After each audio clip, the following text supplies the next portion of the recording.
lorsque M. Sarkozy, animé par son dessein satanique, scabreux et mafieux contre la Libye, contre la Côte d'Ivoire, décide d'assassiner M. Kadhafi, il demande justement l'aide de M. Toumani ATT. Comprenez pourquoi on fait un coup d'État à un président qui a 6 mois de la fin de son mandat et qui a dit « je ne me représente plus ».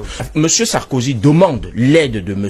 Toumani Touré pour un certain nombre de choses. Demande notamment que, n'est-ce pas, le Mali serve de base arrière.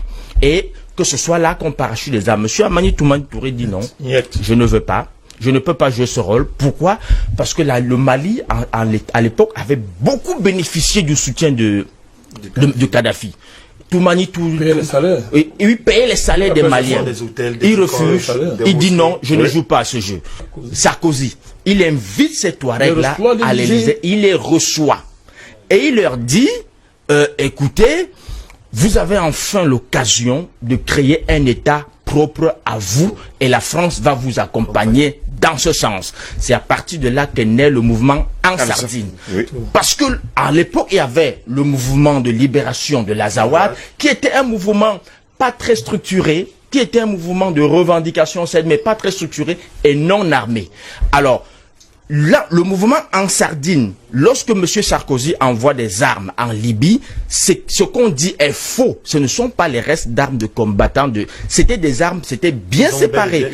Ils avaient eu une dotation spéciale lorsqu'on a parachuté les armes en Libye. La cargaison, il y avait une cargaison qui était destinée n'est-ce pas, à armer En Sardine, le mouvement Touareg. Il y a les images. Hein. Les images sont là. Allons-y rapidement, monsieur, nous allons sortir du débat dans un instant. Et c'est à partir de ce moment que la France, n'est-ce pas, décide de soutenir les mouvements Touareg, après avoir bien sûr, de les équiper avec les pick-up. C'est uniquement, cette commande était passée pour eux. Il faut qu'on arrête de nous distraire. Le mouvement terroriste, n'est-ce pas, au nord Mali, a été soutenu, encadré, équipé, financé, entraîné par la France. Donc, le problème aujourd'hui au Mali a un nom, ça s'appelle la France. Et donc, on arrête de nous distraire avec des faux problèmes. Moi, en tout cas, je ne viens jamais m'asseoir pour parler des faux problèmes. Quand vous voulez parler des faux problèmes, vous ne me verrez pas. Si vous voulez qu'on parle du problème Mali, faisons le procès du véritable problème malien. Ça a un nom,